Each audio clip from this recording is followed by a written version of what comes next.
একটা 7 গাড়ি পুলিশ দিয়ে বনলতা এক্সপ্রেস বন্ধ করে দিয়ে বসে আছে।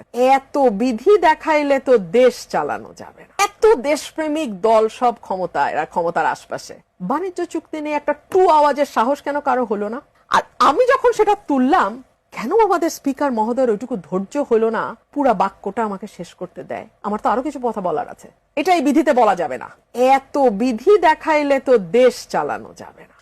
জামাত চায় সরকার নির্বিঘ্নে অন্তত আগামী 2-3 বছর দেশ চালাক। এতে তারা ভিতরে ভিতরে কাজ করে যাবে নিজেদের গোছাতে একেবারে। এবং যেহেতু বিএনপি আওয়ামী লীগের মতো বর্জুয়া দল, তারা নিজেদেরকে ওইভাবে গুছাতেও পারে না, ওইভাবে ম্যানেজও করতে পারে না।